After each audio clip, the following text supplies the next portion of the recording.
Long-term or short-term capital gains, TDS on property, service tax and VAT. If you have any tax query related to real estate, then you've tuned into the right show. Hello and welcome to Magicbricks Now. You are watching Property Hotline with me, Kavita Krishnan. With us today is Pannkaj Ghadiali. Pannkaj is the managing partner at PC Ghadiali Company LLP. He joins me in our Mumbai studio. Pannkaj, welcome to the show. Thank you, Kavita. Let's get started now. This is a question that we got on our website, www.mbnow.in. Milind says that he plans to reinvest the gains from the sale of a residential property in a new property. However, this new home will be bought jointly with his father. He'll be applying for a loan on his name. His father will contribute towards the down payment of the home from the capital gains that he's received in his name. Now, Milind wants to know if both he and his father can avail capital gains benefits in this case where the new residential property is purchased jointly. So, there is capital gains, but it is only the father who's going to invest it. So, can Milind also he is also investing by way of a home loan. So, the investment is coming from both himself, him and his father. Right. The capital gains, I understand, is only from the father. So, the father is investing his bit of capital gains and he is investing by way of taking a home loan. And the property is being purchased jointly. So, as long as the property is purchased jointly, father will get the benefit of capital gains, although his name is the second. So, his name will be first and the father's name will be second. Still, the capital gain benefit will be available. Only thing, just to be abundantly cautious, you just make a declaration or, make a statement in the agreement that both of you are jointly buying this property and the amount of contribution which is given by both of you. Make a mention of that in the agreement.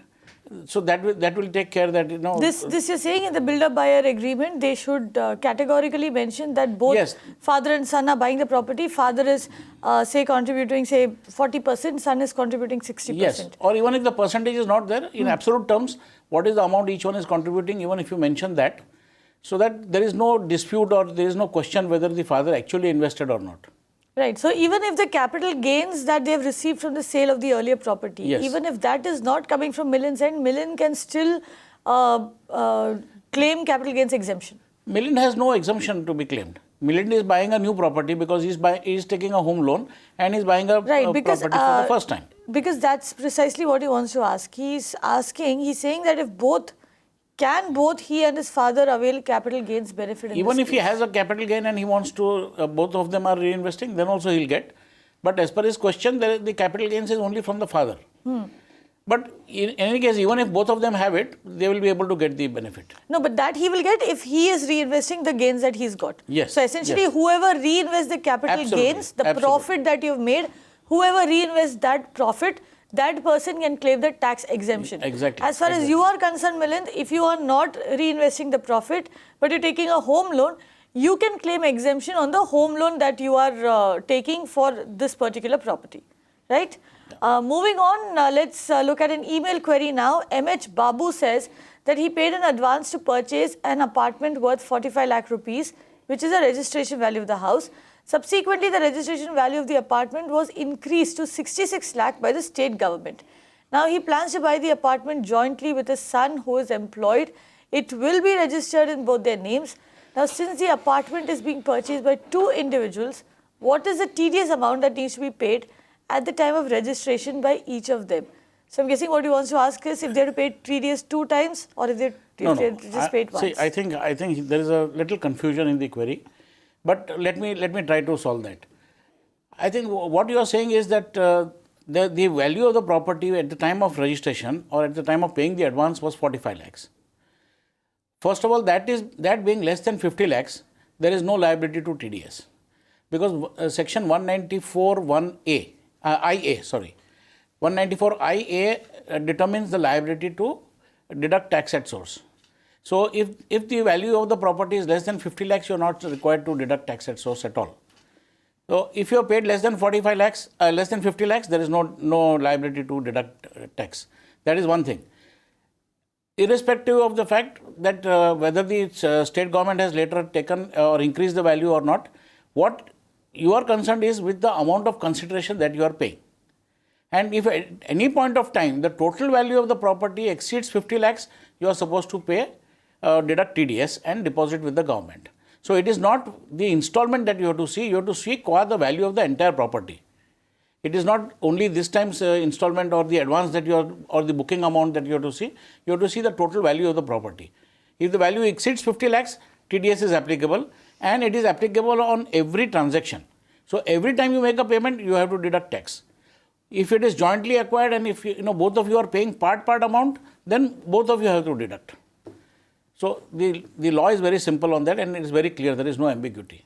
So here, if I go through this question again, my understanding is that the registration value was then increased to 66 lakh rupees, which means the final registration value of this property is 66 lakh, which means they are liable to pay TDS on this, and both he and his son will have to pay TDS. No. Kavita, only the registration value has gone up, but that doesn't mean the consideration has gone up. He is saying that in the first sentence, he said that he has bought it for 45 lakhs. Or he has paid an advance of 45 lakhs and no, he says that is also, he's saying, is a registration value. Yeah, so that's fine. So essentially you need to know what is the final cost of the house. Exactly. The cost of the home as put down in the agreement, the builder-buyer agreement, if you're buying it from the developer, or the sale deed, the agreement that you're signing if you're buying it as a resale property. The price that is mentioned is the cost of the property, and if that is over 50 lakh rupees, then you will have to pay TDS, and you'll have to pay TDS on every installment or every tranche of payment that you're making towards that property. Also, both of you will have to pay the TDS. So the 1% TDS will need to be paid by both you and your son. Just one small addition here is what you have to see is not the stamp duty valuation or not the circle valuation, but what is the consideration as per the agreement. What is the amount of money that you are going to pay. If that exceeds 50 lakhs, you pay, you deduct TDS. If that doesn't, then you no need to deduct, irrespective of what is the circle valuation. Right, irrespective of the circle valuation, you pay TDS on the price that you paid for the home. That's right. Facebook query next. Abhanshu Chaturvedi says that he bought a property in 2010. It was registered in the same year. Now, possession was given in March 2015. If he sells it now, will it be long-term or short-term capital gains? He bought it in 2010. He bought it in 2010, but the possession, he will be getting it only now, in 2015 or... Now, you see, as explained earlier also, this kind of query I have answered. What is required, what is important is that the asset has to be a long-term asset. So if you are purchased in 2010, you have registered the document in 2010, you have already acquired the asset. And if you have held that asset for more than 36 months, then it becomes a long-term asset. So therefore, you should get the benefit of long-term gains the moment it crosses 36 months. The view of the income tax department is slightly different. The income tax department says that, okay, 3 years period or the 36 months starts from the time you get possession of the property. Their line of argument is that when you originally purchased, it was only a right in a property. It became a house property only when you got possession. My view is that, okay, you purchased a right, but that right got converted into a house property. That is only an improvement of the title or improvement in the right. So therefore, the right has been purchased in 2010, and if you hold it for more than 36 months from then, you should get the benefit of long-term capital gain. Right. This is slightly controversial, debatable, but I think... But Pannkaj, you're confusing Abhanshu here. What does he do now? Does he claim exemption on capital gains? Yes, he should claim exemption. He should. And will the department, the tax department, grant him that exemption? Well, he will have to, maybe if they don't directly grant it, he might have to go in appeal. But a little bit of litigation might be involved. But sometimes they do accept it also. So it's a little controversial issue.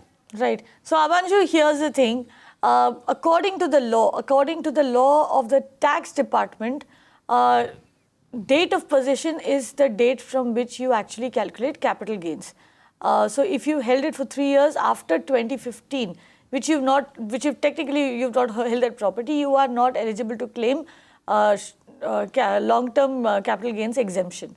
However, what Pannkaj advises is that you can claim, because there is another school of thought which says that the date of registration of the agreement, the date when you sign the agreement, you calculate capital gains starting from that date because you bought the right to the property, right to own that property. So that was 2010. So Pannkaj advises, go ahead, claim capital gains exemption, and then you will probably have to, it will probably end up in litigation. There is a chance that the tax department might just accept your stand and let you get away with it. So that is what you could consider doing. However, it's a call that you need to take, but do ensure that you get, a legal, you get legal help, you get help from a tax consultant before you go ahead and file that capital gains exemption. They'll tell you exactly what you need to do. Email query coming in. Sheila says that her husband and his 3 siblings sold a factory and the company paid capital gains tax within 2 months of selling the property. Now, her husband was a partner in the company that was sold. The proceeds after paying the capital gains tax was shared equally by all 4 partners. Now, her husband is constructing a house individually with his share of the proceeds. She wants to know if he can claim capital gains exemption basis the share that the factory paid when he files tax. On getting his share of the proceeds, he put it in a bank as a fixed deposit. After a year, he shifted the full amount to a capital gains account and is now using that to pay for the construction of the house through this. Pannkaj, the fact that he put it in an FD first and then moved it to a capital gains account, will that affect? No, that doesn't matter. Basically, he will not be entitled to claim any capital gain benefit. Okay. The reason is pure and simple. The property was, the commercial property that they sold belonged to the firm where he was a partner, not to him. And it is therefore to be taxed in the hands of the firm. So once the firm is taxed as on the capital gains, there is no question of taxation beyond that. And therefore, there is no question of getting any benefit also beyond that. So at the firm level, the matter is closed. You pay the tax at the firm level and be done with it. If at all you want to claim any benefit, you can do it in the firm itself by reinvesting or investing it in bonds, because the firm cannot buy residential property. But under 54 EC, you can invest up to 50 lakhs of rupees in eligible bonds. So the firm can get benefit, and that's it. As an individual, he can't get any benefit on this. Right. So it boils down to the answer to the first query with which we opened the show today. In fact, that the person who makes a profit, the person who reinvests that profit, is the person who can actually claim capital gains exemption. So here it is a firm that made the profit, so the individual cannot claim exemption on the profit made by the company. Facebook query now. Manish Agnihotri says that he recently sold a flat where he suffered a capital loss of around 2.5 lakh basis the indexed cost. Now his buyer has deducted 75,000 rupees as TDS on the sale of the property and deposited this. Now Manish wants to know if he can claim refund of this TDS because he's faced a capital loss on the sale. He also wants to know how it can be done. Manish, this is very simple. Whatever is the amount of TDS is given to you as a credit when you file the tax return. So you go ahead and file your tax return, disclose whatever your income is other than the capital gains plus your capital loss, and claim the credit of the TDS that has been deducted, and for which you will get the credit in this. So supposing your other tax payable is only 5,000 or 10,000 rupees and this is 75,000 credit, so the balance you will get a refund. Supposing there is no other tax payable, say other tax payable is 0 and you get a credit of 75,000 on account of this TDS, so the entire 75,000 is refundable to you. So that's a very simple procedure. File your tax return, show all your income, show the capital loss, and you will get your refund. So that's it. There's a formula to claim your capital return. Moving on to an email query now. GK Pillai wants to know if he can liquidate his gold jewelry and use the proceeds to buy an apartment.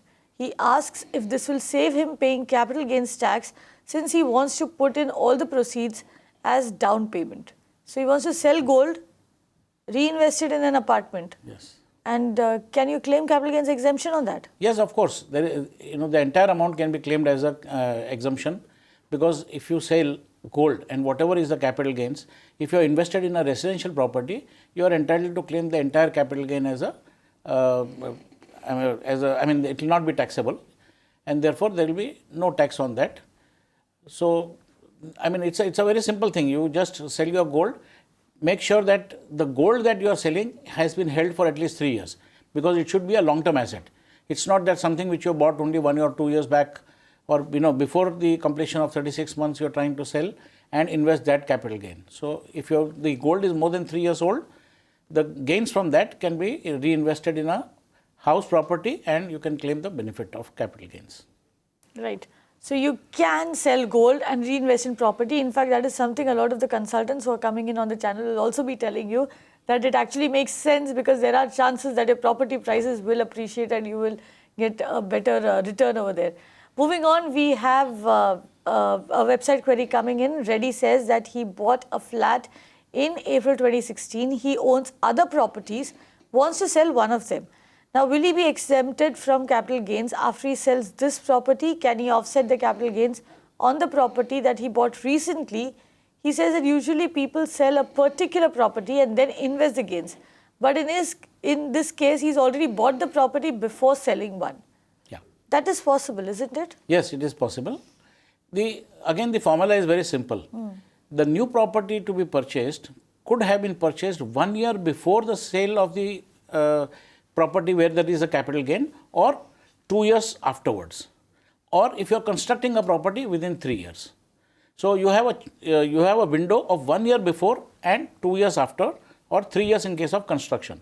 Now in this case you have already purchased the property. You want to sell an existing property to make sure that that capital gain from the existing property which you are going to get is exempt by or you can show it as if it is reinvested in the property that you purchased. So if it is within that 1 year time period, then you can claim the benefit. Right. So you can claim benefit. The only thing is, like Pannkaj just said, ensure that the sale happens within that 1 year window. Exactly. Because that is the time that you have available to actually claim exemption. Email query coming in now. Nishit says that he lives in his parents' home. He recently bought a house in the same city against a home loan. Now this home is ready to move in. He plans to rent it out. What will the tax impact be? How much of the interest on the home loan will he be able to reduce from his total income? I think, Pannkaj, you'll have some good news for him. I can see you smiling over there. Yes. See, I think this again is a very interesting thing, because most people, particularly salaried people, they do this, and this is very much feasible.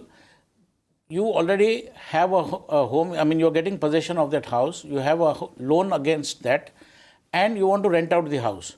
That's the best thing possible that you can do, because from the rent income, you are supposed to get certain deductions. Now, let me explain to you. I'll take 2 minutes to explain this, Kavita. First, you take the rent amount. Let's assume that your rent is 10,000 rupees. What is deductible out of that is the municipal taxes. Let's say out of 10,000, that's your annual rent. Your municipal taxes, say, are 1,000 rupees. So you have 9,000 rupees as the balance. From that 9,000 rupees, you are entitled to a deduction of 30%, which is a statutory deduction. So you have 2,700 as a deduction, which is going from there. So what is left is 6,300. 6,300 is your balance. Now, if there is nothing, if there was no interest, nothing, then 6,300 would have been added to your income. Now, if you have paid interest, if you have a home loan or if you have any other loan from a financial institution and you have paid interest on that, then that interest is deductible.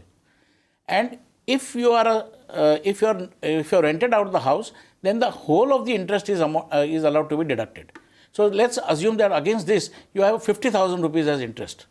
So 6,300 minus 50,000 rupees, that means you have a loss of 43,700 rupees as the coming under this head. And this loss can be set off against your salary income or any other income that you have, so that you save tax on that. And had this been self-occupied, supposing instead of letting it out, if you had yourself used this house, then your interest deduction would have been restricted to 2 lakhs. So instead of 50,000 here, supposing if I give an example where your interest is 5 lakhs of rupees, then you'll be able to actually see what is the kind of benefit. So you claim interest, entire amount of interest that you are paying for the home loan would be deducted against the rental income that you earn. Right. Pannkaj, I have a question to add to Nishit's question. Now, a lot of people also claim HRA. Can you do both? Can you claim HRA and can you claim exemption, basis the rent that you're receiving on the second home? If your job is in the same place and your house is also in the same city. Say then if it's in two different cities, say I have a home here Yes. and I'd move out, say to Delhi because Yes. of work purposes, and I'm claiming HRA because I'm living in Delhi, Yes. and I have a home over here that I've given on rent. Then you can claim the deduction. So you can actually claim For HRA both. as well as for this. Right. So like as you can see from the tax perspective, from the tax point of view, it is actually very, very prudent to invest in a second home and to give it out on rent. You actually save a whole lot of amount on your income tax that way. Website query next. Sridhar wants to know whether he can use a capital gains out of the sale of property to pay a home or a land loan and claim capital gains tax benefits. We've answered this a lot of times, but Yeah. See, this capital gain benefit is possible to repay a home loan, not for a land loan, because what is allowed is the purchase of a property. Land loan, of course, you can pay off only if you are buying that piece of land for constructing a property over there. But if it is for just any other purpose land, or if it is a vacant land and you are not going to construct a home on that, then you will not be allowed. Otherwise, you are allowed to get that benefit.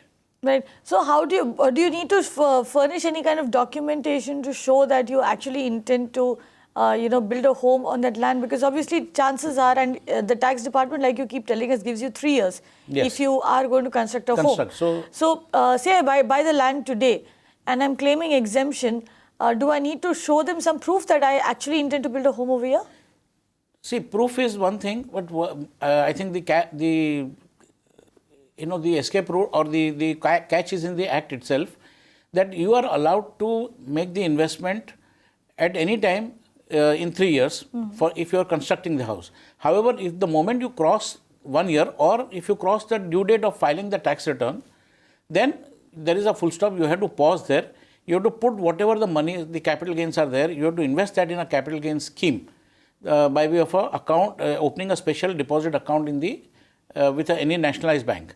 And all investments or all amounts spent for construction after that are to be disbursed directly from that bank account.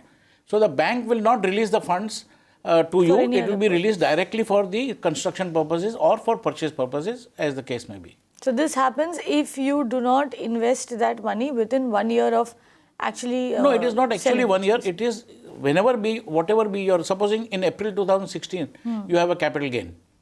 Then you have your next return is due in July 2017. So before July, you can do what you want with that money. You can hold it, you can invest it, you can do partly invest it, whatever. But after July 2017, you have to put whatever your capital gains, uninvested capital gains are in this deposit scheme, and from there only disburse it for the further investment.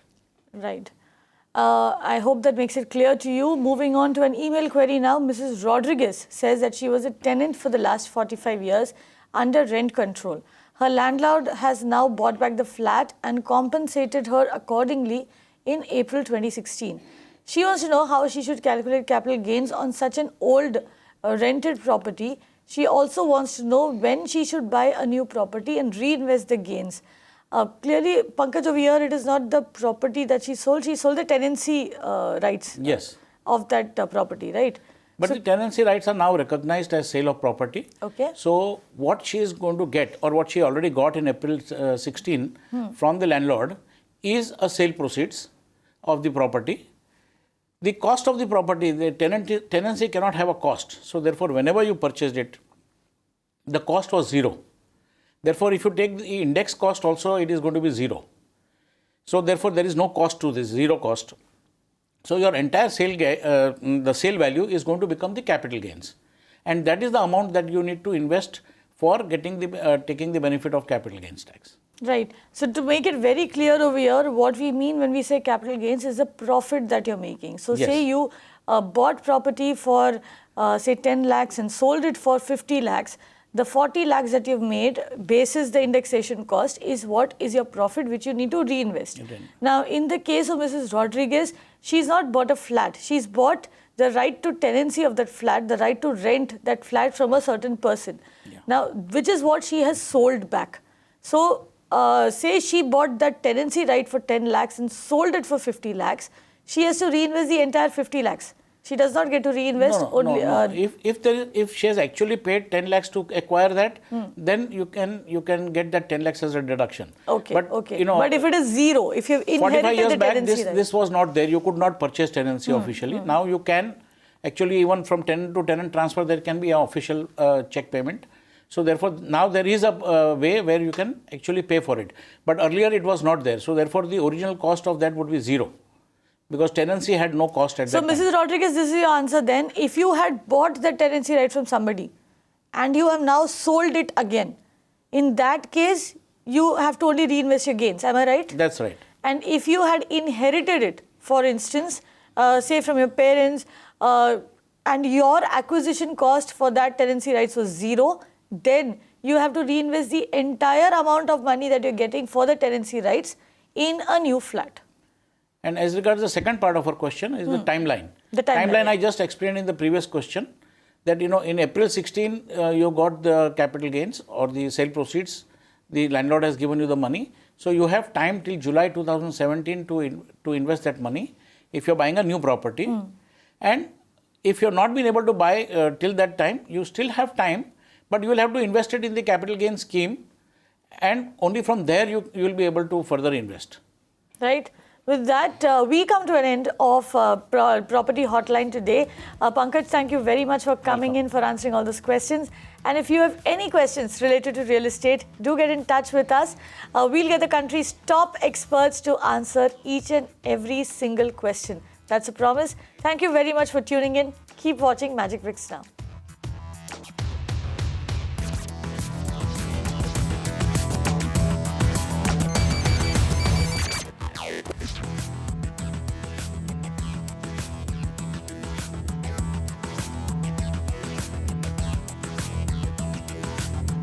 You can watch live TV on our website mpnow.in.